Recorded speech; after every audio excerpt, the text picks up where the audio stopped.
Well, good morning, good afternoon, or good evening, wherever you are in the world. My name is Deirdre Hughes. I'm an associate professor at the University of Warwick, IER, but I'm also co-founder of CareerChat UK, an AI chatbot pioneering innovation company. Today, a very, very warm welcome. If you haven't been able to use the chat yet to tell us where you are in the world, please do so. I'm just going to introduce today's session and then hand you over to our wonderful special guest, Matthew Weemers.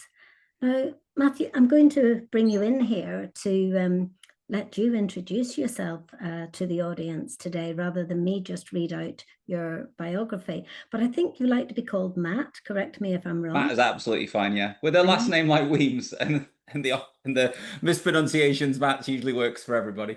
Great. Yeah, So so I am the assistant school director of the Cambridge School of Bucharest, so I'm based in Romania. This is the beginning of my 8th academic year here. Before that, I worked 7 years in Tottenham, in a state school in Tottenham, teaching computer science as I do over here. My bread and butter is teaching and learning. I've always had an interest in AI, being from a computer science kind of background and teaching the subject. But over the last couple of years, my focus has started firstly experimenting, exploring these tools and how they can be used in education. And over the last couple of years, as I've become more educated on them, more about compliance and data protection and all the other things we need to do to make sure these are handled safely in education as well. So yeah, I explore both the fun side and spend a large proportion of my time reading terms and conditions. Well, we'll come on to your books later towards the end of your input, but thank you so much, Matt, for giving up your time. I am sort of curious about your surname. Where does it originate from? It's an It is originally Scottish, and my dad clings on to that, even though I think my side of the family has been in Stoke-on-Trent for about 300 years. So it's a very flimsy claim. My dad tries to wear a kilt. I've got no, no link. I could probably pull that off without maybe offending some ancestry somewhere. But yeah, it's originally Scottish. There is a place called Wemyss in Scotland, Wemyss Bay. But yeah, I'm very much from generations of potters and miners from Stoke-on-Trent. And Stoke-on-Trent for our international audience is sort of The in Midlands, the the heart of Midlands. the Midlands, as my granddad says. Yeah, absolutely. Well, I'm a Celt, so I'll always sort of support the Celts as someone who grew up in Northern Ireland. Let's just sort of very briefly introduce you to Career Chat UK for those of you who aren't aware of what we do. In essence, we are a chatbot technology company and we're leveraging AI chatbot technology for social good. If you haven't heard about our work, there's a link to the website. And my colleague, Dr. Chris Percy, who is a career coach, economist, has been on a journey with me since 2022, where we've been curious about how can we design services in a way where we can maximize the AI chatbot technology to good effect. And part of what we've been doing is we've actually been working with careers practitioners across the UK in the co-design of this. I'm not going to go into the detail. We've got a wonderful careers resource produced by one of our senior associates, David Curran, a good person to follow on LinkedIn. And this will give you more about what we do and what the career chatbot is all about. Later in the session, I'm going to tell you a little bit about some of the new things that have been happening. But now let's get really into the detail around Matt's presentation. But to do so, I think we should, first of all, emphasize some of the ground rules in this session. There is no such thing as a silly question. That's number one. Feel free in the chat to ask any question. If we've got time towards the end, I will try and bring you in. But it's really important that you leave this session feeling as though you've had a chance to reflect on what's been said and ask any question. The second thing really just to say is that we will do our best to keep to time. We are due, this is a 1.5 hour session, so I promise you that we will keep to time. And I think the key thing here is AI literacy the skill that we should be focusing on right now, or is it a red herring? So we're going to share ideas and we're going to explore, and your voice in the chat or later on, if we can bring you in the conversation, will be really important. You will get a copy of the recording afterwards, and hopefully this will add some value.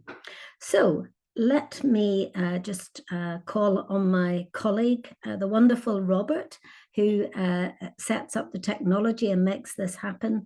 We're going to introduce a short poll and encourage you, when you think about AI literacy, tell us what comes to mind. So I'll just get Robert, who's wonderful, become efficient as ever.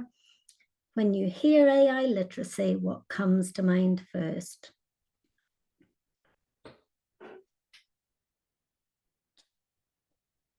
No right, no wrong answers here.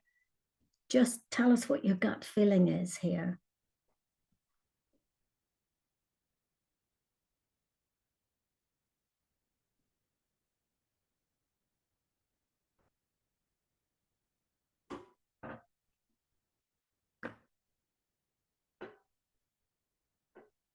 Interesting. Should we just give you another minute or so, just to...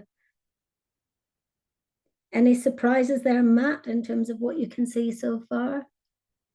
I cannot see the results from it. Where do I need to look for that? Q&A, is it? Robert will end the poll and he'll share the results with everyone. I can't vote. I'm trying to click the buttons, but I can't vote because I'm a host. Yes, well, I'm in the privileged position where I can actually see.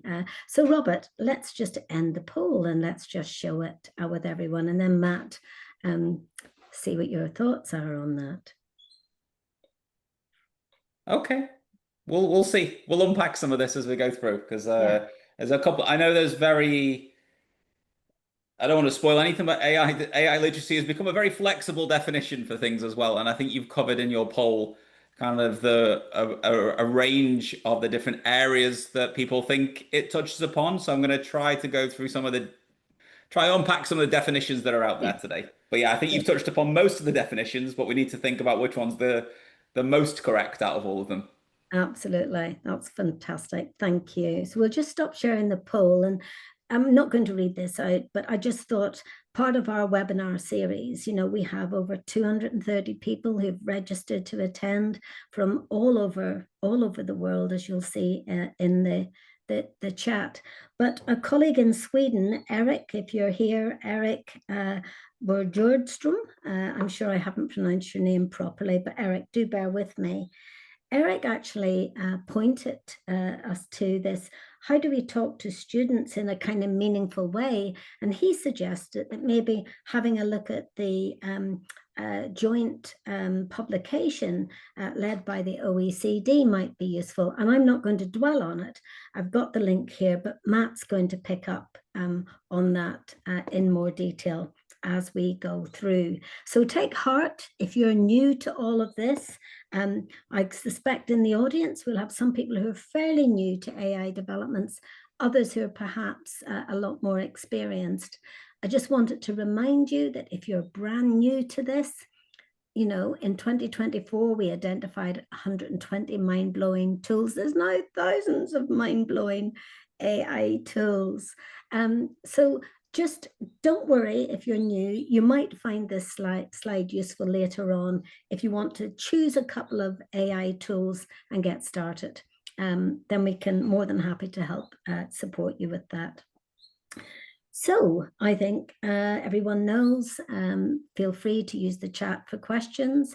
I will stop sharing my slides and hand over to Matt now to take us through his thoughts, his ideas. Thank you. I've just sent you a request for me to share my screen. I've got an option. Okay, perfect. I'm in. Let me go here and go to PowerPoint. Fantastic. Going to ask the standard question. Can you see what's on my screen before I get started? Yes, fantastic. So, yeah, I'm here today to talk about AI literacy and what that is. And I think the poll that went out did cover most of the areas or most of the definitions that are floating around in the ether about what AI literacy is. So, let me click here. Can I go forward? Sorry, every time I go onto Zoom, it's a different layout. So, one of the things I was thinking about when I was planning this webinar is this actual term a red herring? Is it what we need to be focusing on? Is there, as was shown there, there's 200 and something tools. A new one comes out every week. There's been, I think, I host a radio show once a month, and the first 5 minutes is reviewing what's happened in a month in AI. This month, it was 10 minutes just listing all the different things that had happened.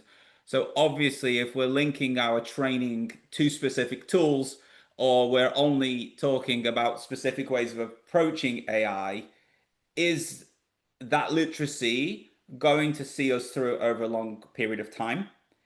And should we be focusing more on something like critical thinking? Should we be focusing more on communication skills and group work? My honest answer is they're all going to be important. There is going 100% critical thinking is something that does need to be more in our curriculum globally. If you're based in the UK, something like keeping children safe in education, it doesn't mention AI explicitly, but it does go through the product safety expectations from the Department for Education. If you work in a school in the UK or even globally, I think they're worth checking out in terms of the guidance and kind of what they are things you should look for if you're going to put a tool into a school, an AI tool or an AI system, but also equally thinking about how we approach the tools and how we critically select them. But also, yeah, so you're gonna, and also in keeping children safe in education, there is a big focus on mis and disinformation. So that is critical thinking. That is media literacy as well as AI literacy. So, but I work in a school. I get the feeling that the curriculum, no matter where you are in the world, is packed. It's stuffed. In an ideal world, AI literacy and what people are asking for is this goes across every single subject. As someone who line manages every single subject in the secondary, so years 7 to 13, that is a challenge. You've got to upskill all of your subjects, especially. So you've got to take someone whose specialism is history or drama and suddenly give them enough computer science knowledge or AI knowledge to be able to confidently talk about it as well. So that is going to be a challenge over the next couple of years. But there are ways schools can approach it. And hopefully, I'm going to direct you towards some resources today that should help you on your journey. And I would say if the minimum you can do is have something in computer science or have something in your personal development program, for us in the UK system, that is PSHE. I'm sure there's equivalents of that over the world, like the citizenship side, the pastoral curriculum side of the school. If the only thing you can do is start having some assemblies or some surveys with your parents or students around the AI to figure out what they're doing and how they're using it, and then be responsive to that, I would say at this point, something is better than nothing. But it's all about how we move forward. And hopefully, I'll give you some useful suggestions today, some practical tips, and yeah, unpack these different definitions that are floating around. Recently, over the last 2 years, the National Literacy Trust in the UK has done some amazing work and some amazing polls, and they're showing that 77% of 13 to 18-year-olds are using generative AI. That is the age bracket that sits with parental consent, like a student playing an 18 game when they are 11. I doubt parental consent or parental knowledge is always there. So again, that AI literacy and talking about AI also happens at my school in parent webinars, as well as the sessions we're running for students. 25% of the students surveyed admitted that they just copy the AI outputs and submit them as homework. And another 40% of the students surveyed said they don't even check if the outputs are wrong. I can imagine some of that also can be transferred over to adult use as well. In surveys, this is a combination of the Natural Literacy Trust and some stats from America. The National Literacy Trust one was actually saying that 58% of teachers were using AI. The ones from America were saying it was higher, floating around 83%. But across those surveys, as a combination of the stats, really, around 42% were using it for their admin. That included like lesson planning. 25% were using it for ideas on how to differentiate and personalize learning. 18% were using it for student engagement. It didn't give much clarity on that. So that could be chatbots, putting in those inside the classroom. That might be activities around image generation in something safe like a Canva, which has image generation built in. I would probably lump the personalized learning and student engagement maybe together as a set of statistics there. At 17%, again, it didn't really unpack this in the results, but better learning outcomes. So this could be planning assessment questions. This could be those chatbots, but the teachers are using it, and these are their headlines of how it is being used in schools. Again, this is from EdWeek Research Center, and various sources here, sorry. 75% are saying they want more training from the National Literacy Trust. In 70% of people said they received no training from the EdWeek Research Center, and 18% from RAND, from that research, said they got some guidance. So if I go back a slide, that 58 to 83%, I probably imagine, based on the following up these statistics here, asking for more training, saying they've had no training, or saying they've only had some guidance, probably means, depending on where you work in the world, what school you work at, what district you work at, what trust you work at, might be impacting the amount or the quality of training that you have received as an educator or students are being exposed to. As I was said in the introduction, there is this document called Empowering Learners for the Age of AI.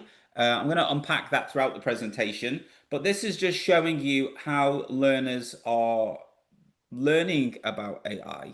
So 55% are saying social media. There's lots of information on TikTok pitched at that age group to educate them on how to use it or use it for studying. I think some of the advice is quite dangerous at times. But then you've got another group of 35% called news and media. I would like people to bear in mind that most recent statistics globally are saying most people get their news and media from social media. So you might want to lump those two together into a larger statistic.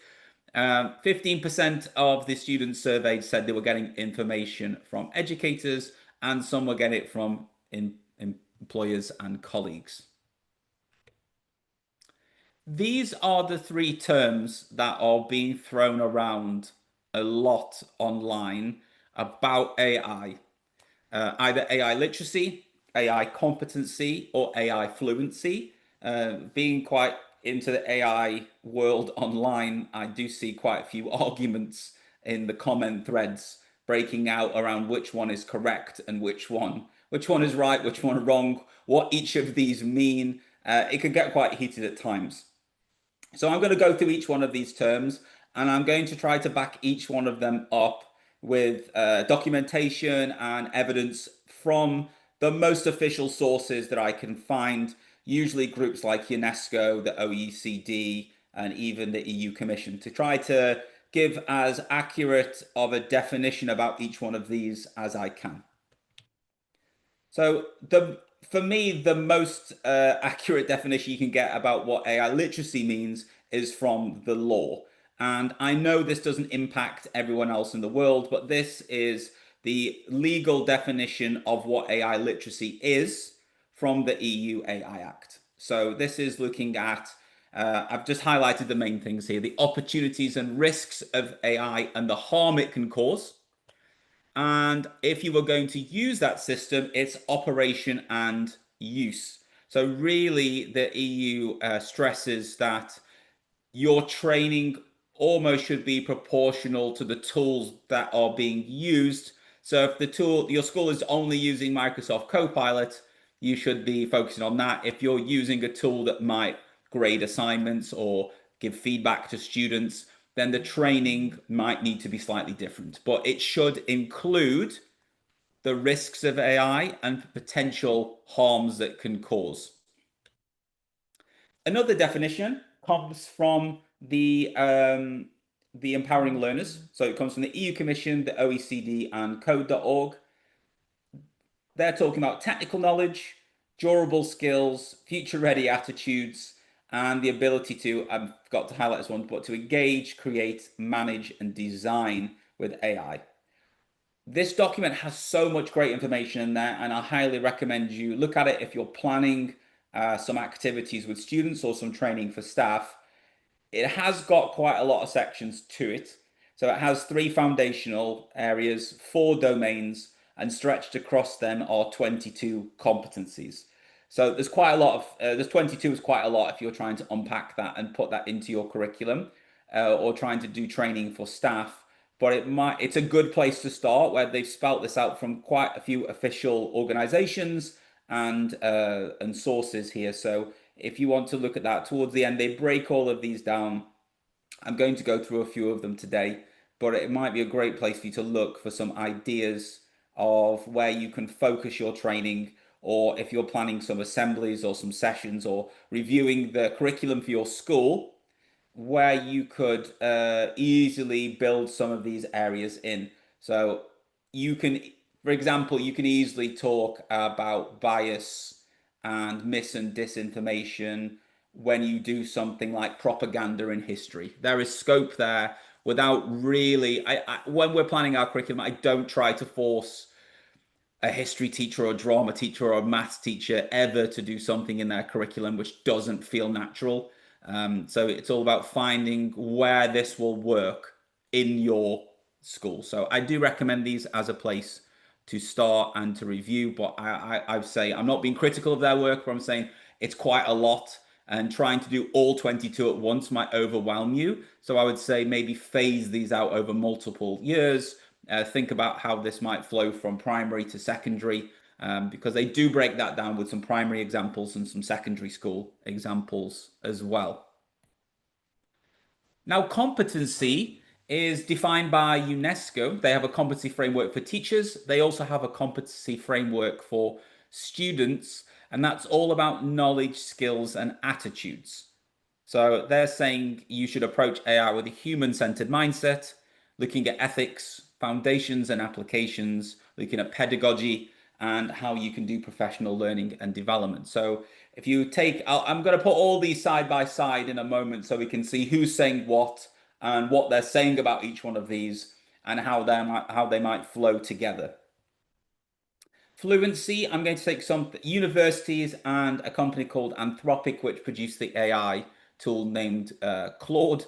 They have fluency, and I know a lot of people are talking about being fluent with AI online as well as a bit of a buzzword at the moment.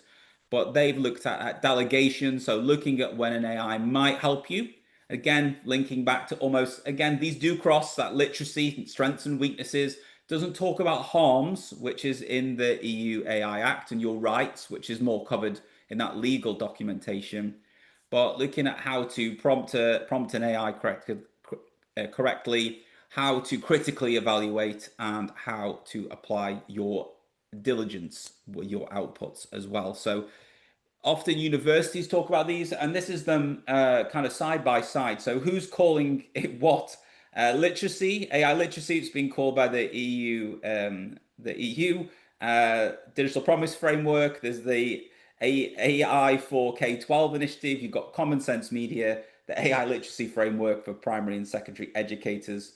It's been called competency by UNESCO, the Alan Turing Institute and corporate training programs, and fluency by universities in America, Anthropic, and quite a lot of ed tech providers are trying to encourage staff to be AI fluent. Which, and again, what I've tried to do here is try to put this into some kind of organization of where you would be pitching this in a school, and if you're working with staff and working with students.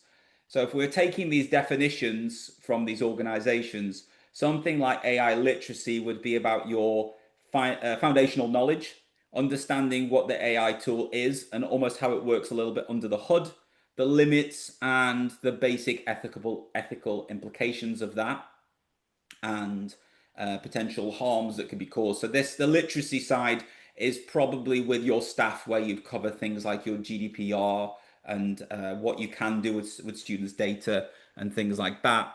Competency would probably be where you are going to be doing active training and applying that knowledge, working with the tools, developing the skills based on your knowledge of how they work and how you can use them safely, then working with them. And then fluency is where you might be then building up something like a workflow, or you might be chaining some tools together where you know that if you want to do a task, you can go back to that. You might be building your own gem or GPT, so you might be having a pre-built kind of chat that you can just jump back into. So if we go through these levels, I would say literacy is very important, but really legally that is more about understanding the tool, that legal definition. Competency would be about using the tools and using those tools well and ethically and knowing how to critically review their outputs. And fluency is when you are applying that very well in the domain that you work in. And it's more strategic use of the tools. And that will come through experience of competency. Question here. I don't know if I can see the chat as I'm talking. I think I can at the top. I just wanted to ask this question, and maybe people can answer this. Could you be competent? So at the moment, are people going into ChatGPT and typing a prompt? Does that mean you're competent without really understanding how the tool works? Can you be that? Is that safe to be? I don't know if people could drop something in the chat. I can keep an eye, Matt, on Oh, the I've got the chat. chat box open now on the side here. You can't see it, but Because it just applied to me, because I know that lots of teachers, because ChatGPT just appeared one day and everyone went on it, or Copilot. If you're working in a Microsoft school, they're rolling out these Copilot into Excel. If you start using it without understanding how generative AI works, are you suddenly competent without being literate in how the tool works? yes, I see Mrs. Macroom here says almost exclamation mark. Rebecca Yeah. saying, And yes, yes, you you can can use it, use but it. you might not know the implications or ethics. Yeah. Yeah, like that's been one of the things. If you check the news, there has been lots of cases, or I post something each week called What If Wednesday, where I post like a worst case scenario of AI. If this happened in your school, what would you do? Or what should have happened before to stop this happening? And I would say each one of those 50 that I've written is based on some kind of training that I've done, where I'm not going to name and shame schools, where something has come across my radar and I've gone, that is not safe. Some interesting points here. Matt, I think one of the things I'll also throw into the mix is, whether we need some assessment protocols, for knowing sort of which tools are going to be most useful in what context. But If we have time at the end, I'm more than happy yeah, some questions and talk through my kind brilliant. of process Okay, gonna of how I fantastic. would deem that something is safe to come into my school. Great. Getting lots of responses. Yeah, so I think yeah, competent is like you're using it, but would I say you're 100% competent if you don't understand the pitfalls, the ethics?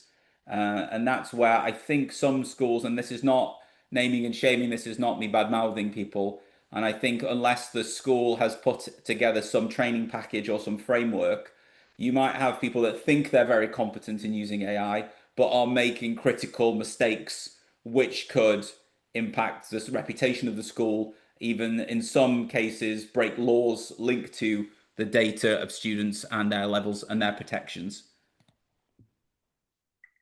Click forward here. What I did start with, I went for a Venn diagram at first, and I thought, can I lay these out this way, and then we'll look at the intersection points and like look at literacy and fluency. But I ended up going more like when I was teaching operating systems the other week to my students, I ended up more kind of how I would describe how an operating system works with these different layers.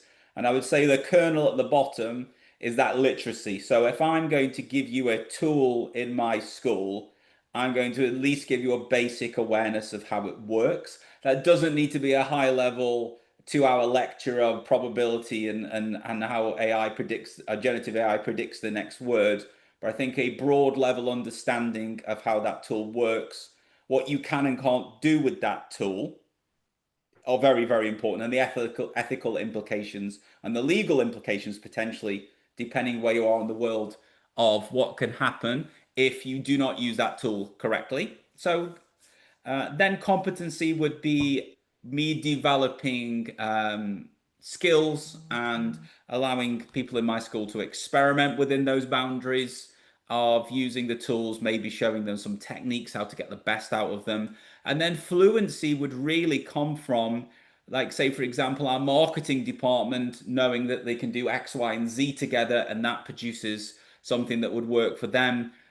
We produce our newsletters and we upload our newsletters into, we have ChatGPT Teams, which is the secure version. So we write our newsletters each week. We then upload them into ChatGPT in that secure environment, ask it to extract the text from the PDF that's gone to parents, turn that into a podcast style script, and then we put that through another tool like 11 Labs and create an audio podcast version of our school newsletter that parents can listen to on the go. So that might be a fluency workflow where we're aware of the literacy of those tools. We've experimented with each tool individually, and then we're starting to chain these tools together to make something that's productive that works for us. I have a Padlet here, and I'm going to ask people to jump on it, and I will drop the link to it in the chat as well. If people can add onto this, where is Zoom chat? What you think, just some keywords, some phrases, maybe from your own personal experience here, what you believe would fall 100%. So what should I be teaching or telling my staff or telling my students to do? What would fall under AI literacy? Would bias be in fluency, competency, literacy? Where would I teach maybe about probability and how generative AI works? Maybe more literacy. Maybe I might feed that inward competency. Just some areas that maybe the tools that you use or some of the training that you've had of what might appear in each one of these. You should be able just to add. It should be open. You just click the little plus and be able to add underneath each section. I think there's 4 people in. I might need to refresh. I'm not sure if this auto refreshes. I'll press F5 in a couple of minutes.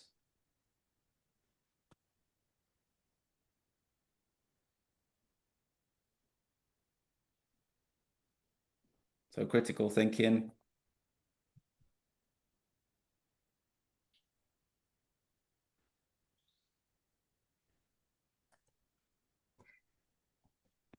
So where might something like ethics go? Would ethics go in literacy, or would that be in the competency?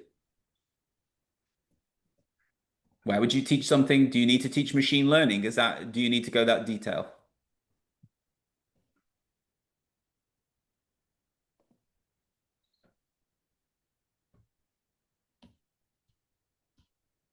Okay, difference between LMs and more advanced generative AI.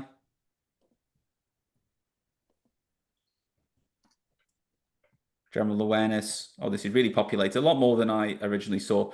First understanding of digital literacy, bias, ethics, choice of tool, critical thinking would be in AI literacy. We've got critical thinking in competency as well. So bias, I think, has come across all 3 so far, maybe I'm thinking. I've seen ethics in all 3. Our bias is there in literacy, bias and privacy and fluency.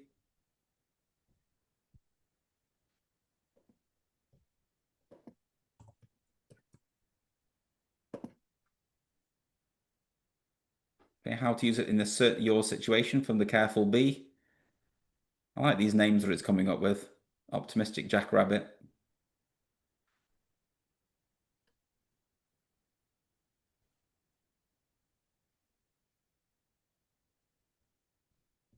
Okay, fantastic. So for me, I would probably place some of the choice of tool, I think you've almost got to take the tool and then plan out what the literacy, the competency would look like. And I think almost the fluency then would come from the individual user and use case. Prompt library, I might put that in competency for prompting for prompt library. Um, but I see that ethical, legal, and social implications here. I would probably move some of that legal stuff over to the literacy because it does say in that EU definition about the law and the risk of harms to certain people, and that is not just harms from their data. This is like if I use the AI to grade their work and that grade went on their internal transcript and might impact them getting into university. So that would be a fundamental breach of their fundamental rights in the EU. Prompting skills, I would probably, or I'm going to put them into competency today. But if you, wherever, I would say you are more than feel free to adapt this to your context because we've got people coming in from all over the world, and you might have a some guidelines or some Department for Education or government department in your particular country or area that calls it competency or calls it fluency that you would need to follow because you would have to follow your more local guidelines over what me beaming in from Romania is telling you on a Wednesday afternoon or Wednesday morning.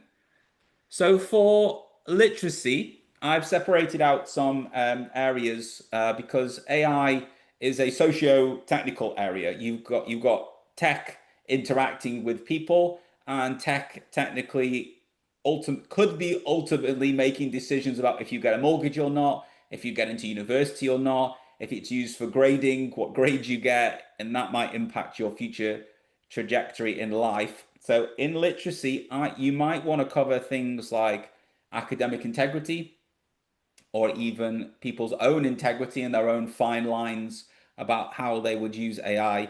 Over reliance to critical thinking, talk about dehumanization. Okay, so if I bring a chatbot into the classroom, is that going to create that barrier between the teacher and the student? Digital divide is something I would bring into that, making sure, and this might be on a school level, are you making sure that everyone who has a tool can use that? So in our school, we focus on the ones that we get through Microsoft or Google that we have access to for free. And we make sure that if we are going to give a tool to students, that everyone can access that equitably. Rights and obligations. And that's very important, AI literacy. So if something goes wrong, what happens in your school? Who do they report that to? So if a teacher is using AI and a student isn't very happy about that, or a parent, who do they go to in your institution? Do they follow the whistleblowing? Do they follow the traditional complaints procedure? Is that clear of who they need to go to if they're unhappy with something that happens with AI? Or if they're unhappy, we've had it some instances recently. I'm using some AI with year 7, and some parents have gone, oh, my child's using AI. And we've explained it, we've been transparent, we've sent out letters, but I'm a busy parent as well, and I miss emails. So suddenly their child came home and said, Mr. Matthews telling me to use AI. They missed it being about a safe tool and all the transparency stuff we'd done. But as happens, I miss emails from the school and I work there. But yes, so I spoke to them about what it was and saying that we're not saying go on ChatGPT. It's a safe tool. We can see what they're talking about. We can see that it's got safeguarding and that kind of stuff as well. So these things happen, and it's just about being open and transparent with the use as well. And for the technical side, the mechanics depends on the level. I've at least done training with our staff talking about how generative AI in general might predict the next word and construct the sentence and link that to prompting. Transparency is a tricky one, but making it clear that these systems can't be transparent, that they are a black box. That's important for people to know that typing into ChatGPT, explain how you made this decision, is just it giving the most likely answer of how it made that decision. It's not really telling you how it made that decision. No one really knows. Mm. risk and impact assessments. So that falls into literacy, knowing how to look at a tool and before you put it into mass circulation in your school, how to identify the risks. If you need to do something like a data protection impact assessment, if for anything that's considered high risk in the EU, from next August, we would need to do a fundamental rights impact assessment as well as a data impact assessment as well. So we would have to think about these things before our staff use them in a professional capacity in our school, and people being aware that we're doing these risk assessments and what these risk assessments contain, I think is a key part of the literacy element. If we're stripping that back to it coming from a law, from the EU law, which I know doesn't apply everywhere, but I'm pulling on the most official definition I can find for literacy there. And talking about hallucinations and misinformation and limits. So what is the most they can do? And sometimes that is linked with hallucinations, because usually when you push generative AI up to its limits, that's when it starts to make stuff up.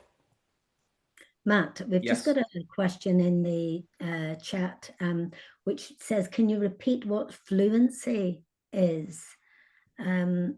Fluency for me, because I would say literacy is these elements here, being aware of these sections. And again, it might, depending on the tool and depending on who is using it, this literacy might be at an SLT level, or it might be an individual teacher level. But fluency would be where you have got past competency, which we'll talk about in a moment, and you're starting to figure out how you can use these tools in a really streamlined way for your particular role, or where you might be coming up with a workflow where you chain some tools together. I Matt, will show you. I'll show some examples. I got yeah. from what you sent me about the typical audience. I put some case scenarios about what fluency might look like in there. Well, actually, what literacy, competency, and fluency might look like in their role. And Chris Fry is saying in response to what he's just heard, you can't cover all of these aspects before encouraging students to experiment with You AI. can't, but you need to think about the ones that are most important. This is all of them. You will be looking at the ones that are important for the tool. So I would say for me as the senior leader, I would be looking at data privacy and security. I would be looking at the risks and impacts. For students, I might be focusing on the academic integrity and telling them what to do if something goes wrong. So this is all of them, and you won't be doing all of these for every situation, but there are some that will happen at a leadership level and some that will trickle down to students.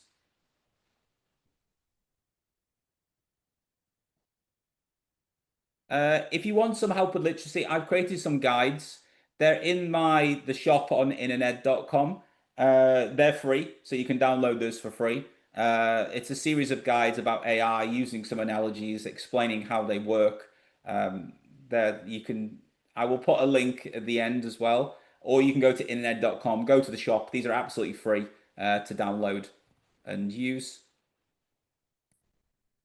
Competency for me is be when you would start to use the tool. And one of the classic things would be how to prompt these tools effectively. You might have come across similar frameworks. I don't have a fancy name for mine. I came quite late to the anagram game. So I just go through that you should be giving these a role, an aim, an who the audience is. So if you ask for something about the water cycle, is it for year 4 or year 13? Because you'll get very different explanations coming out.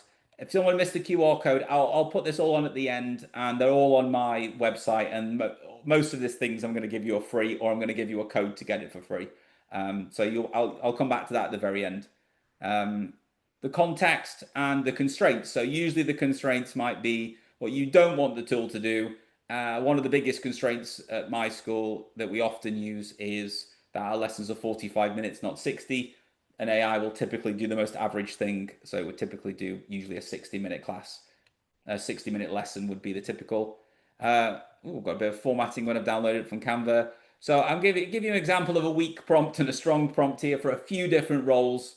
So help me plan a lesson starter for year 7 geography. And you can see there for the prompting, you're giving it a lot more of rich information. And I would say that context part is incredibly key. you might have heard the term of AI slop going around. So that's where you just get this really generic AI image or generic AI output. That will come from it, give you the most probable answer. It will go the most probable each time. But if you can give it as much context about your class without including names or private information, I can tell it I've got some EAL students and a dyslexic student. That's not disclosing or giving loads of private information away.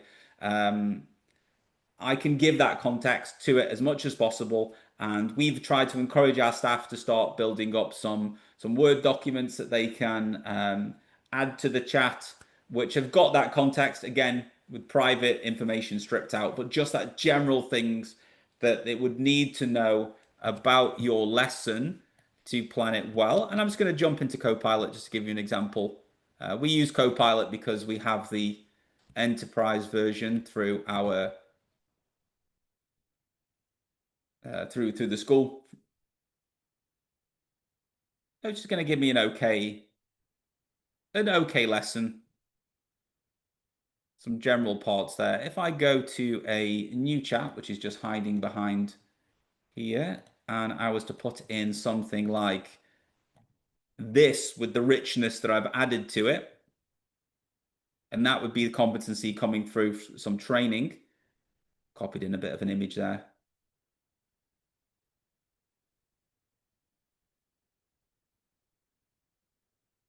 I'm getting a lot more information on my differentiation, what the hook should be, the images I should use, the questions I should have. So it's giving me a lot more precise information based on the context that I've given it. So in any role, I'm going to fix this because it's bothering me. In any role that you're working in, the more context you can give. And Deirdre said there's careers advisors. So if you want to ask some questions for unmotivated Year 11 students, if you give a lot more questions. I'm meeting a Year 11 student who's you maybe don't need to tell you coming in 20 minutes. Sometimes a sense of urgency might help. I'm not sure. Saying they don't know what they want to do. And their parent has also said this. Again, there's nothing, no names included in that. There's nothing really, no IDs that could be linked back there for data protection. But if you're asking for something like this, you would get a lot more of a rich answer. So the main thing here, and this is part of the competency we've built with our staff, is how do you work the best with these tools to give it as much information, building on that literacy of secure and data privacy and the harms it can cause if we give too much information away. How can we then use this in a safe way to build up that context and get the best out of these tools? And I think I had one more example based on Yeah. another. Do you have a question, Deirdre? Matt, just Deborah is saying, am I correct in thinking the AI co-pilot gets used to your way of prompting, as in your phrasing and the range of It depends. comments? Some of these tools have something called persistent memory, Yeah. where it will keep tracking over all the conversations, the type of styles that you have. But That not would be all. more something like the Chat GPT. I'm not sure if the Copilot that we have in school does have that feature, or I tend to because I do so many different things with AI, like doing webinars like this where I might be a careers advisor for a prompt or a Mhm. teacher or something else, and I use it for so many different tasks. For me myself personally, I've switched off that persistent memory, so I don't really know what that feels like. I'll be completely honest about that. Because I use AI so differently, it was getting very muddled about who I was when I was when I was doing lots. One minute I was doing something for marketing in the school, the next minute I was doing something as a senior leader, the next minute I'm a teacher, the next minute I'm planning a webinar about AI literacy being a red herring. It got really confused, so I switched it off because it was getting a bit of a split personality. Thanks. So again, here, if you're a researcher, help me write my discussion section to balance limitations and findings. If you are adding in uh, lots and lots of information here, you're going to get a better prompt, a better answer. And again, you are, if you can tell I can only really speak from a senior leader or teaching perspective. Really, I've had my educated guess at these other areas. If you are giving it as much information about your class, like this kid missed last lesson, this person's actually struggling with this, without using their names, just say I've got a student who really struggles with this concept. We use the CAT4 assessments, which gives us all these different areas of strength and areas for development. So I'm like, I can put some of that and go, I've got some students that have got very low verbal reasoning skills. How could I strengthen those in my class? So if I can bring as much of that richness into my prompt as possible, I'm going to get something which is more aligned to what I need. And that comes from practice, and we do a lot of that competency building in the IT lab where I live and teach, and in a workshop where we go, okay, what are you working on right now? Here's how you prompt. Here's how you get the best out of these tools. We've done the literacy part. We've told you about the safety. We've told you a little bit about how they work, enough to get to grips with how the prompting well is going to, how that feeds into the probability of a large language model. And then what do we do? What do we do next? How do we get, what are you going to work? What are you working on now? Try this prompt. What would happen if you said it this way? What would happen if you told it this? What would happen if this happened? And just keep pushing and pushing and pushing until you get as much out of it as possible. One thing to be aware of, and I've just written a bit of a generic prompt here, is I could drop this back in. I'm going to go into this planning one. I'm just going to drop this prompt for biasing, which I'll put back up on screen. And I'm sure these resources will be shared with you all afterwards as well. Just where you can go through, and it's given a rod for images like that. So I've asked it to make some assumptions, check my assumptions, some educational jargon here, or colloquial, might not transfer well. So it's just going through my output and picking up some biases that might occur in there that I might need to think of. So if you've planned a lesson, it might be good running a prompt similar to this one through it, where it's going through maybe some assumptions, some language and accessibility representation, some offering some solutions here. So I tend to try to screen what I'm outputting for bias. I know my community quite well at the school, and I know how to use AI quite well, so I can pick up some of these quite well. And I think in computer science, I'm teaching something which is quite logical and literal, so it does help me. But I know that our history team and our English team are using prompts to look for the biases more, especially if they were to generate a story. Is it giving typical female roles? Is it giving typical men, typical male, stereotypical roles?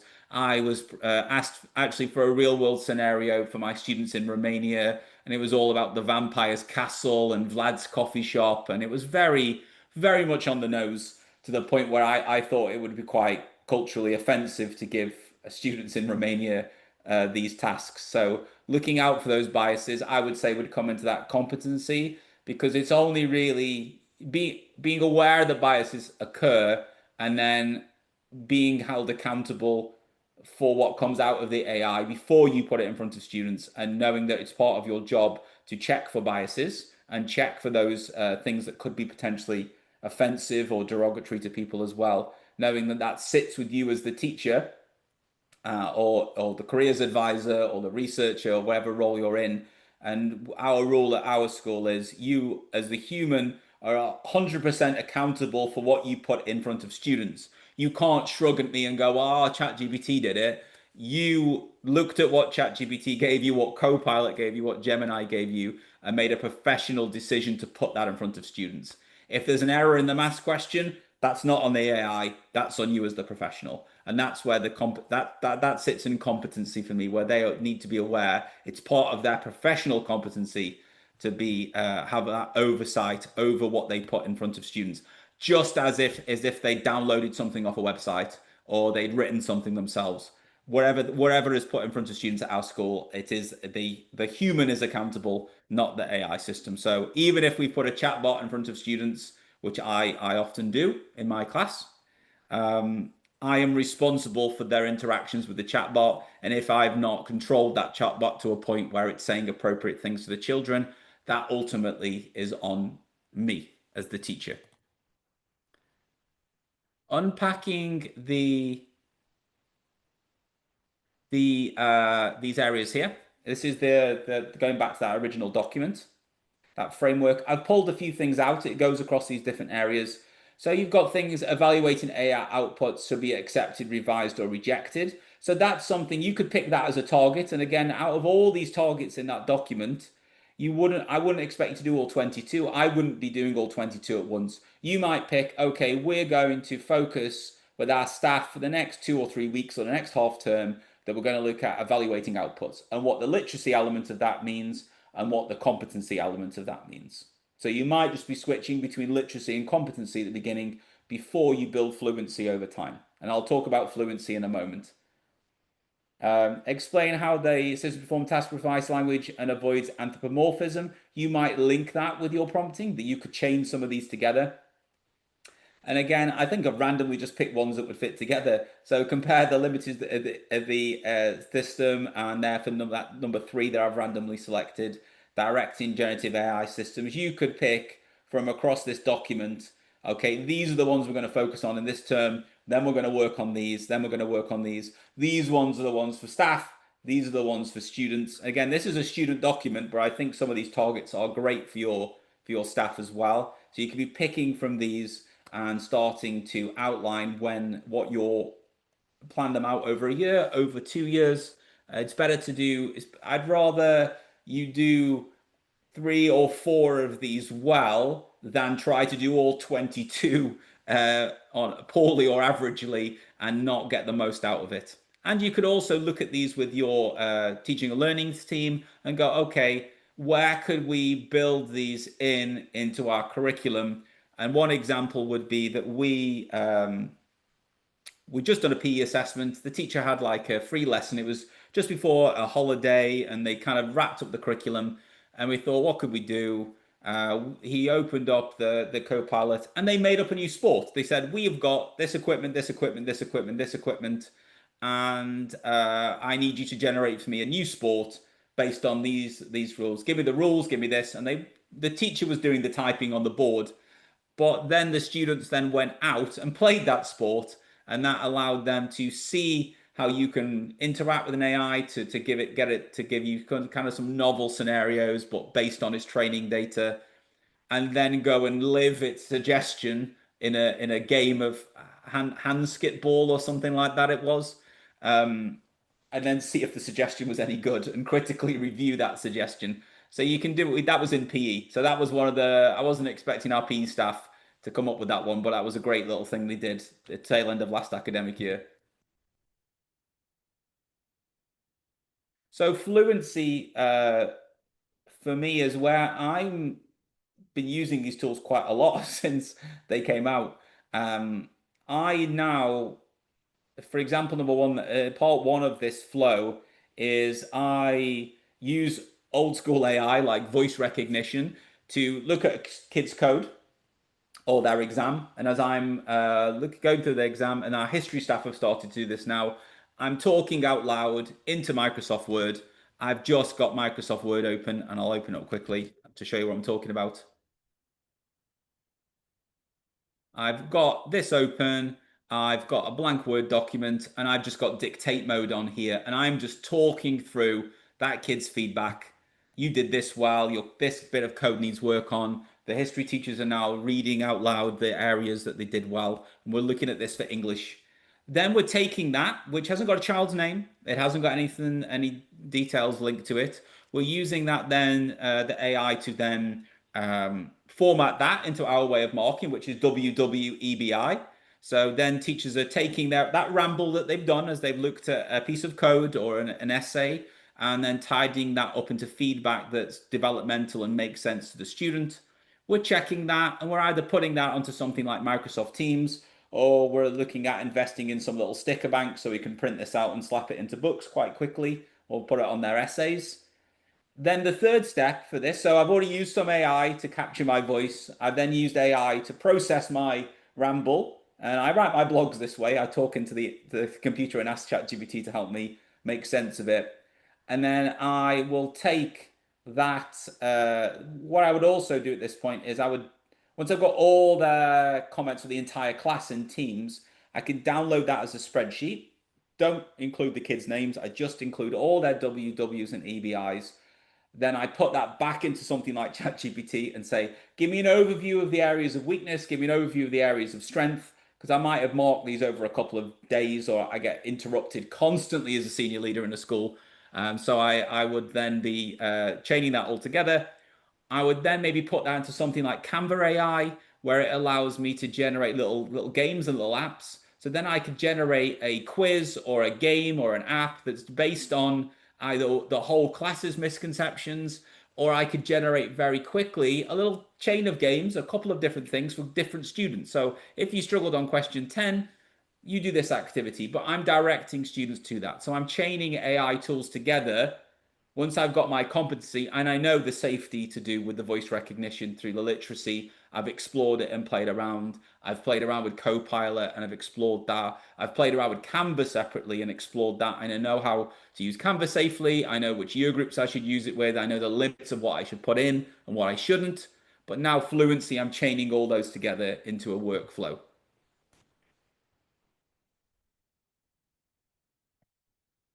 What I also have is this called Class AI, which you can feel free to use. It is on ChatGPT. So disclaimer, you should be careful about what you put in because it's in if you're I've got the we're on the as you can see here the our collab space here. So this is the secure version we've bought 25 or 30 pounds a month for a limited number of our SLT or marketing team that might need to do more advanced work. Pretty much all of our teachers would be working in Copilot, and I could put this exact same prompt. And if you tell this class AI I haven't capped it, so it will tell you its prompt. So if you want to copy that or message me, I'll send it to you. And you can create it in here as an agent that you can interact with. I've got a few here for reviewing. There's even a career coach. I've got one for Python feedback that helps me process some code and spot areas quickly. It's just secure in here, but I'm going to go back into here and I'm just going to say I am going to teach year 4 science. I'm going to go for the water cycle just because I know AI does that all the time. So I'm just going to say that's my learning objectives. It's probably going to prompt me for a little bit more information.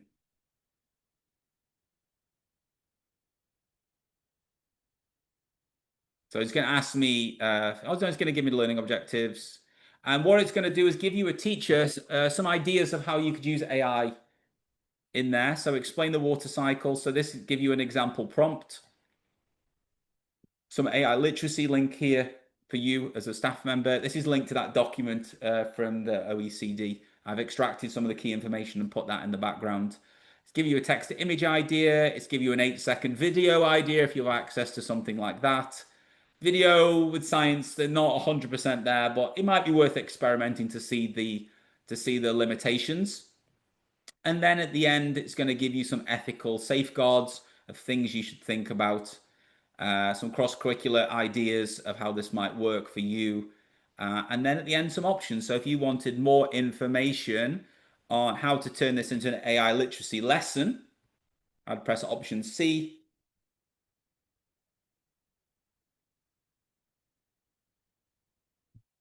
And it's going through, you're teaching the water cycle, but through a bit of AI literacy as well. And again, you might not want to give up your full lesson to the AI literacy, but you might want to look at your original plan, the AI literacy plan, and start thinking about which bits might overlap or suit your style. So there's some options there. And I've tried to get it so it goes through some of the ethical things you would have to touch upon as well.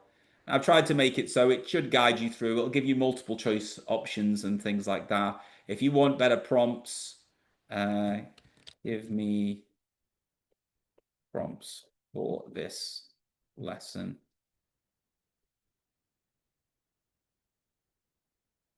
Matt, I see in the chat there's a couple of people. One is Marcella, who has kind of given an example of a prompt that Marcella would use. just having a look.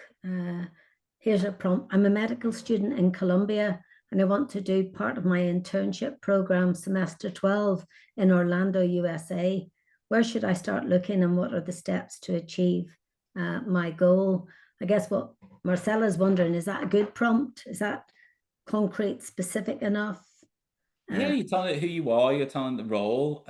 You might want to, depending on the tool, you might want to tell it to do a web search because some of them don't automatically. Some of them, like ChatGPT, has a web search built in. So you Mm, might want to prompt it to go search the web because remember, it will be pulling from, I think they're up to date now to about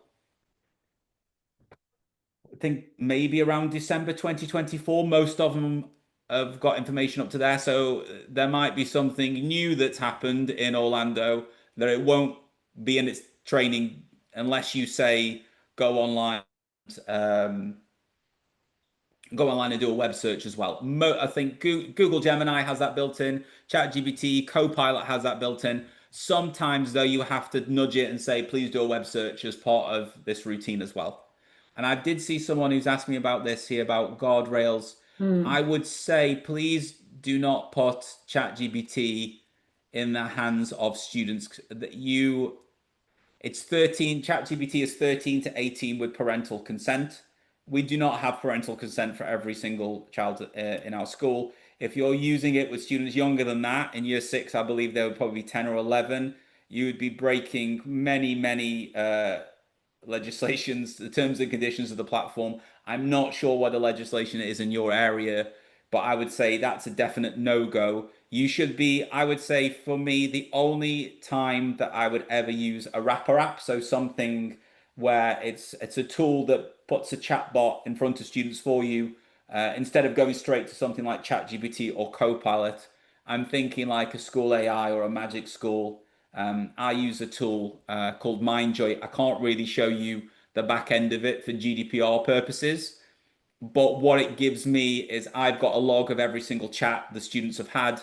If the student puts swears into it, which has happened this term, or they've asked it to hack the Pentagon for them, I get an immediate email saying they're doing something suspicious. Please do not put ChatGPT directly in front of students unless you are brave enough as an institution to get all that parental consent between 13 and 18, Matt, or can, you are using a safe school. I know Google's Workspace has some safer tools that are safe for 13 and above, or maybe I think maybe even all ages. But you'd need. I'm not a workspace school, so you would need to check the terms and conditions there as well. mm. But yeah, don't use a custom GPT or Chat GPT with students. You can use other safe tools like a wrapper where I would say you should really be wanting to see the conversations and have some safeguarding flags if you're going to put AI in front of students. Matt, can I just Yes.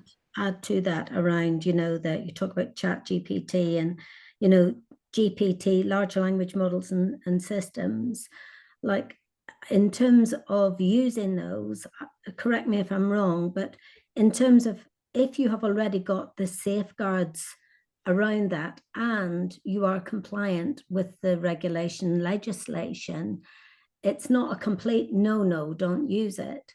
But the checks and balances have to be in place. For example, in the Is chatbot, that for you talking for students or for adults? I'm talking about for young people, both in schools and outside of schools. For something in the UK, you would be going up against the DFE guidance Yeah, but on how the tools should work. The DFE does stipulate that any AI tools that go in front of students, you should have safeguarding flags. You should be able to that's what I'm access the saying. conversations, Yeah, but yeah. you No, wouldn't be able to access that through ChatGPT. just to say, we're not disagreeing, we're agreeing. But I Yeah, just want to be really clear that when I come on to sort of, and you look at CC, the careers chatbot, that we have spent at least 4 years um, with integrity looking to make sure that we are compliant with legislation, to make sure that all the safeguards and guardrails are in place. I'm confident that in terms of our product, that is actually compliant. oh yeah, sure. Sorry, I misinterpreted. But something like what you're doing, which I would say is Like, for example, what Don't I've got on want, screen yeah, now, this is basically ChatGPT, but going through this prompt that I've set up for students in the background. yeah, And also I have access to all the chats and conversations. If students exactly. like you've basically you're filtering that open system through something which is safe for students. Exactly. I just want to make sure everybody's clear on that, because one of the most common questions we get when we work with a school or a college or a higher education institution, or with the BBC bite-sized careers who we're working, is that kind of making sure that the guardrails are in place, and also being able to flag up if there are any, let's call them misdemeanors, by young people, or Yeah. any health and well-being issues, that through the work that we're doing, actually you can identify that. So I just sort of Yeah, I'm just saying make for sure there isn't for your any. teachers, they're adults. For the students, you obviously got a higher level of safeguards and you've got a higher level of duty and care. So Yeah, uh, that's where you would need a safe, secure platform like yeah, CC, like something like the Mindjoy app, which I'm showing you there, which I use with my students. Something where you can set it up so it's not unrestricted in access to the AI, where they could ask anything they wanted, unrestricted. exactly. And the Mindjoy does actually come at a cost as well. It You know, does. It does. That one does got a bit open yeah, back, but it's for me, it's worth the money because yeah, this for this peace of mind. brilliant. Um, Yeah, but there is alternatives, and if people want to talk about them as well, I can go through that and how you can do it a little bit more of yeah, a streamline. If you're a Google Workspace school, you have a few more options than if you're a Microsoft school, but that's not what today's about. So I'm going to carry on yeah, with yeah. this My area, but thought, I'm more than happy if people want to connect with me and ask questions, or if they have something specific at the end. Um, we can unpack that a little bit more. Just to yeah, give you a flow, brilliant. because I'm aware of time, Yes, of go. what like literacy, competency, and fluency might look like for a marketing manager, for example. That might mean understanding that might misread tone if you're analyzing some feedback. Be aware that it might read the data you're giving it and identify some biases. Again, that bias, if you strip out names, it might pick up male, female if you've included gender in your analysis. If you've included a place that they're from, that could flag up in the biases as well. The competency might be how you know you can use the tools to categorize them. You've explored prompting and you know some different ways you could use AI to analyze that. You've experimented enough where you have a solid idea of how you could approach that task with AI with those guardrails in mind. And you know that you should be checking it for errors and things that are skewed. And then fluency might be that you have got a prompt that you've saved, a GPT that you've set up. You might be making your own dashboards. You might be doing a bit of vibe coding where you've made something a bit more advanced. You know how to use it in a way where you can maybe chain a couple of chatbots together, or you link that to something like Canva to start making the content for you and things like that. But that's a little bit more advanced. But I'm talking about you might just be switching between that literacy and competency and going, okay, I'm not a little bit sure where I am right now. Let me go check what I can and can't do, and then come back to exploring a little bit more, and eventually over time building up those workflows. School leader, recognize that students' comments might be misclassified. If you're analyzing some survey results from well-being, you would also probably in there need to know what tool you're using. Even if we're using something safe and secure like Copilot in the school, I would still remove the students' names or any identifying markers just for that extra level of security. Um, and then knowing how I can use AI through experimentation to look at the student information. I've looked at how it can produce summaries for me. I know I should be reviewing them for fairness. I should be sharing insights and noting the limitations that of the AI summary that's done, and then taking that fluency. Okay, that worked last time. This didn't quite work. Now I know if I was to do this again, I should ask for this. I should ask for that. Thinking about how you might want to pool that with other pieces of data to inform and build more of a workflow with multiple inputs, but really building up that confidence first. And then a careers advisor, again, you can use a web search here, or you can upload this information. Recognize that some of the information might be outdated. As I've said, there's a cap on the training data. If you're looking for something that's happening right now in the careers world, that will be not represented in most large language models unless they've got web search capabilities or unless you give that to it manually. And you're aware of the ethical challenges that come from using this to shape careers. Are you going to, is the AI advising the student, or is it you? Or are you getting the insights, filtering that, and being the human that's giving them information? Same as a traditional web search. But I think that if students, yeah, it's that conversation about careers. And I know that CC does this safely and securely, and that's part of the use of it. But it's a 360 process, and knowing that how you could prompt for this, and again building your workflows and think about, okay, we've got this group of students, how many over year we looked at our statistics for what jobs students have got after university, and we're planning our, sometimes we plan our option blocks based on the last 5 years worth of patterns of what people have picked, and how we can analyze that a lot more faster now with AI and look for novel scenarios. Oh, maybe if we could actually, people always wanted to do these subjects together, but we never allowed that. So we can use get AI to process a lot more information than we could do manually as a human and spot some things that we might not have spotted. And yeah, I'm going to go back to that question about AI literacy being a red herring. I don't think it is, but I think AI literacy as a term being spread across all of these things is a bit of it's not everything to all things. So I would say AI literacy is those areas we spoke upon today about that foundation, those socio-technical, risk-based, limits-based side. Then I think you move on to competency, which is exploration and building confidence. Then ultimately, fluency, where you can use multiple tools or a series of tools, or you've really refined your workflows in your role in using AI. And yeah, just I've got a couple of books here that there's one for educators, there's one for students, which I wrote more as a passion piece. This one kind of flowed out. I've written one that unpacks the EU AI Act. I have that sitting on my shelf here. It's a bit thick for it's a complicated law. I've tried to break it down into some sets of steps, but even if you're not in the EU, it should give you some ideas about general compliance on things you should look for. I haven't got this here, but I've got a coloring book. You can download a free PDF of this on my website as well if you've got young children. It goes into some stuff about bias and things like that. Some nice little pictures. Your child. I made it for the summer for my children, and you can go to my website there in an ed and go to the book section, and you can get access to that. If you go to my website, I'll just copy this link into the chat. You can go to the shop and get that free resource as well, those literacy guides to explain what AI is. Yeah, and yeah, just any questions now. I think we're on the questions and answer portion. Yeah, great. Thank you.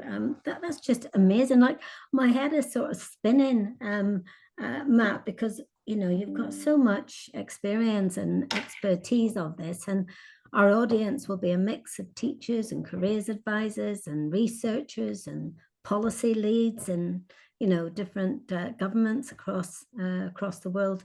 So there's something in there for everyone. And Marcella was asking, is there any checklist or tool to identify if a GPT is compliant with all the safeguards? That's a brilliant question. Is this more again, if you give me some context for staff or for students, that usually helps. Let's say it's for staff then. Is there a checklist or a tool to identify if a GPT is compliant with all the safeguards? You would need to, I know this is going to sound thing, but you would need to check the terms and conditions. It's Yeah. like, so a staff member actually sent me a new tool the other day to review, and I just said, like, I can't read another set of terms and conditions. I'm sorry. We're gonna have to wait on this one. So But you need to look for where the data is stored. That's really yeah, important, especially if in the EU. If that's going to America, there's different implications there. yeah, Some of these tools say they are compliant for data, but they're only compliant for FERPA and COPPA. They're not compliant with GDPR. And there are some wrapper apps for schools as well, which I know are in schools in the UK and the EU, which are FERPA and COPPA compliant, but don't fully meet GDPR. So you would have to do additional data protection impact assessments there. But really, where the data is going, do you train the model? That's the main thing about your IP. And if especially if it's any student work, they own their work. You don't have their parents' consent to put their work in unless you do.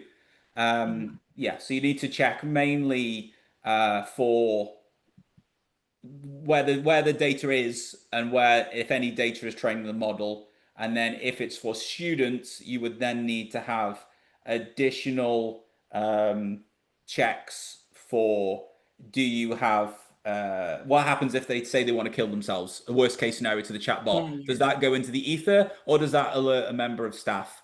Can you see the conversations? Do you know what they're doing? You have to have there's more. So the DFE guidance is just for the UK, but I think it's good guidance no matter where you are in the world to have those things into place. And same as CC, knowing that if you're going to put that in front of a student, you know there's guardrails, more guardrails than you are need for an adult that might use it. And I think you can make recommendations for AI. I try to do everything. I am budget conscious, so I try to do everything either through our Microsoft Copilot or through Google Workspace, where you have access to Google Gemini, Notebook LM, the gems, their equivalent of setting up a GPT. So I would try to do as many things as possible with free tools that your school has access to, unless it's a very specialist situation where you need to put that as to staff. If I want to put something in front of students, I would usually go through a specialist tool that has additional guardrails. Great, thanks. There's a few more questions here, and I just want to kind of pick up maybe on two before moving on to the next slide. Mark Weston is saying, is there a risk that for students in an institution with high counselor and student ratios, that students will be encouraged to use the tools, and students in institutions with more financial resources will have more person-to-person guidance? I think what Mark's getting at here is that there'll be some institutions that will invest quite heavily in this and will allocate budgets to get that right balance. And then there's going to be others that might, to put it bluntly, take the lazy approach, go for the cheapest option they can, and cut out that person centered guidance. I know my view is that we must make sure that that doesn't happen, that it's humans in the loop at all times, even just listening to you, Matt. We have to, as humans, we have to check on this tool that's coding after all, and we don't know where some of it sits. Well, even for that, I would say, and I was having a conversation with someone the other day. All my chatbot use with students is to inspire real world action. So they yeah, don't sit and learn from a chatbot. The chatbot supports them to go do some coding. The chatbot supports them to go build something, a poster or a social media campaign, as I'm doing with my year sevens. It's there as a support. But really, ultimately, they're talking to me. They're not just talking to a chatbot. I'm there. It's just an additional support that inspires something to happen in the real world. And if it's just AI all the time or just screens, that's not what I want for education.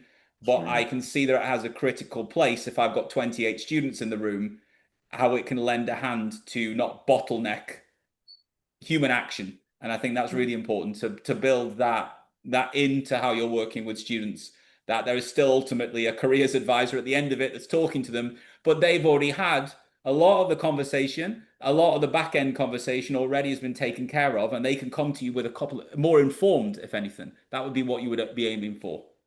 Absolutely. Thank you. Anything else you want to pick up on just before I finish with a few more, if you like, takeaways, free takeaways for people, and just a quick update on CareerChat UK?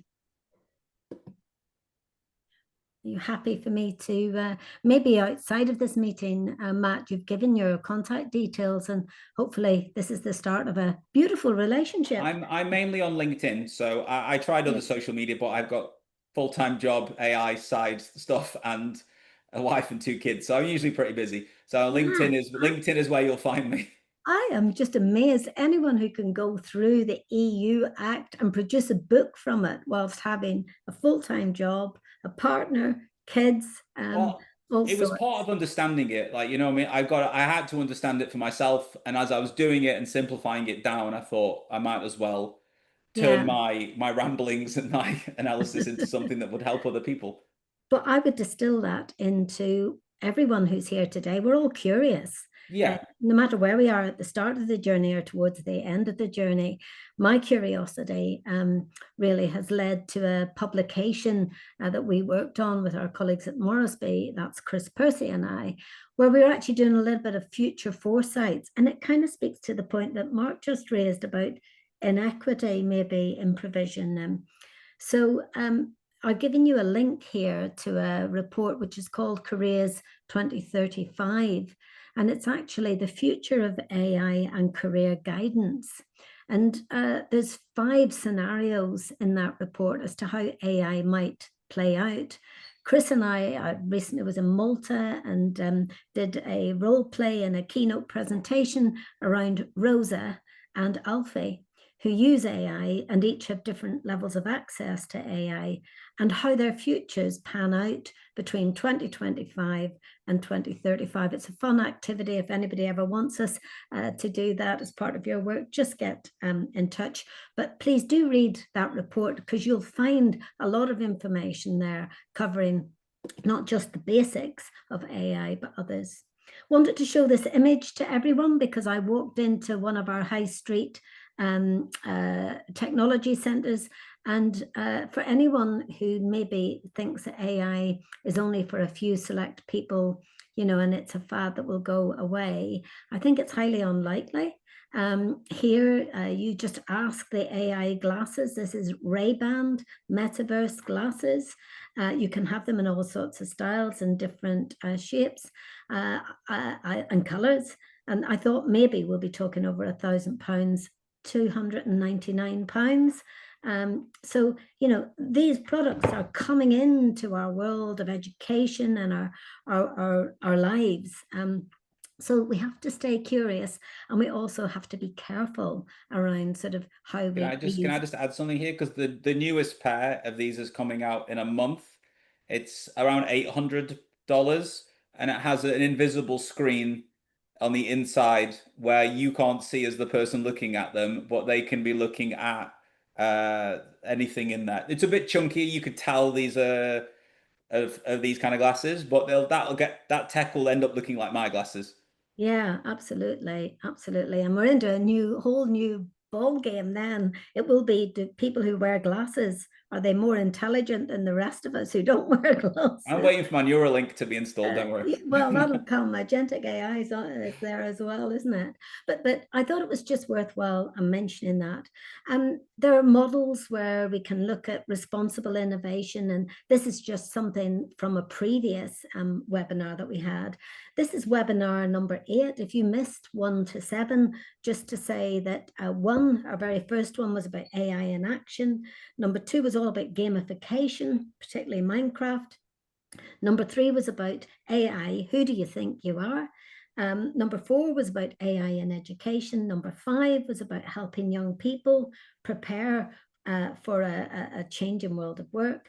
Number 6 was about the art of the possible. And number 7 was about the power of good questions. All those recordings are available, and we are just updating our website, and we'll make sure that they're all available. Most of them are already, but we will.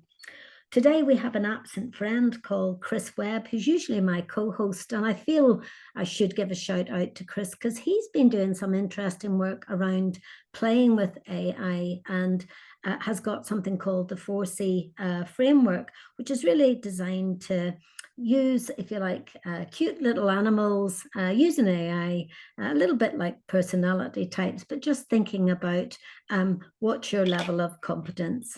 And Chris really says, and I think this is a good way of maybe before I just give you a quick 1-minute update on where we're at with CareerChat. I've got 2 minutes to do it. Why would I use it? Why I wouldn't use it? How might I use it? When might I use it? What more do I need to learn about this? And Chris's details are there as well. I'll just pause at that and just very quickly say I've put in the chat if you want to find out more about CC. I'm going to emphasize here, CC stands for Careers Innovation and Intelligence. It is a curated careers chatbot. It's not driven by ChatGPT. It's curated, which is a balance between having conversation flows in there that we know are trustworthy. We know that they have actually come from reliable sources, and that information is updated on a quarterly basis, if not sometimes more so, by qualified, professionally trained advisors. And we also know that actually CC has a friend called Charlie, where we've got those privacy and safety regulations in place. If you would like to find out more, just get in touch. Just so that you know what we're up to at CareerChat UK, we'll continue with this webinar series. Any suggestions of topics you'd like, just send them through to me. What CareerChat is doing at the moment is very interesting, and well, I think so anyway. But let me just give you three examples. One is we build career chatbots. We're just building, we have built a prototype for the BBC bite-sized careers, which will actually use large language models just to draw information only from that trustworthy information that's in BBC bite-sized careers. That reduces hallucination and gives confidence to the BBC, actually, that AI is being used responsibly. We're surveying young people across the UK at the moment, doing focus groups. Do young people like chatbots? Do they use them? Which ones do they use? So look out for that in sort of spring 2026. We've also built CAT, C-A-T, the World Skills UK chatbot. It's available on their website. We've built chatbots, curated chatbots with Arden University, lots of other universities, FE colleges, schools, and local authorities. So we build bots, basically. Secondly, we've talked a lot about CC. CC is just one tool. We have a new tool coming on board, and maybe that'll be the topic of our New Year webinar, which is about how can we prevent students in further education dropping out because they're on the wrong course or because they just don't like doing what they're doing. Can we harness AI as a companion to help reduce dropout? And I'm delighted we've been working with a college group in England called the Sparsholt College Group in Hampshire and Andover. And we actually have got a new tool that we're using and testing out with their staff and students. And then finally, research. We are geeks. We love research. So we are just about to launch, with the support of Toronto Metropolitan University and the Magnet Centre, who are very interested in all things AI, led by our great colleagues, the Canadian Career Development Foundation. We're working in partnership with them, where we're going to survey practitioners across Canada to find out about where do they sit in terms of their use of AI, and what are the checks and balances that need to be put in place. We're doing an AI literature.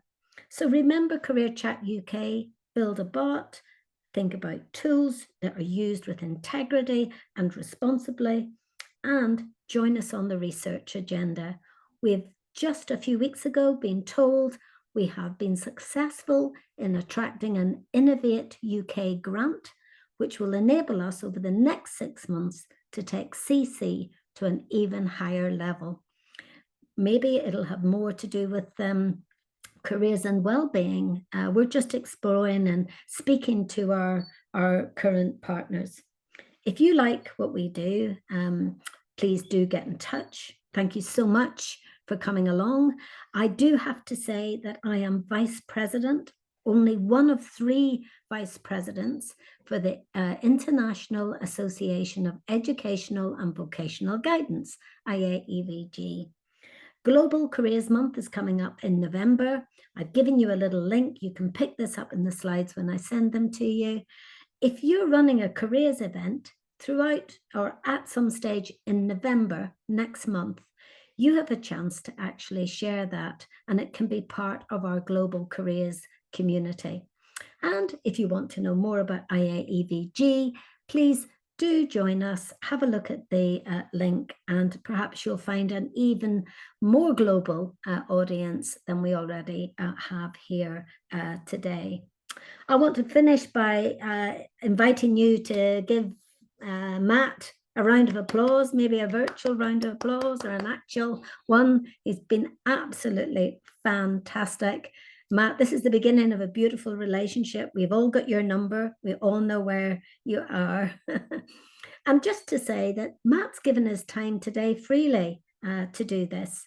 And we're giving our time freely to connect people who are interested in AI. If you like what we're doing, send us a brief quote. Maybe we can put it on our website with your permission, because we're just updating it at the moment. But even not necessarily just to put it on our website, but just when you do a job sometimes and you give up your time freely, I just think it's nice for somebody to actually say, as Samuel has said to Matt, thanks very much, Matt, incredibly informative. So lots of informative. Thank you so much. And leave you with this message.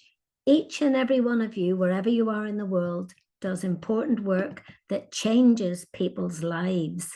When you get a bad day where things haven't gone as well as maybe you'd hoped, please, please, please remember that your work makes a difference and changes people's lives for the best. So keep going, and thank you for your interest and support in all that we do.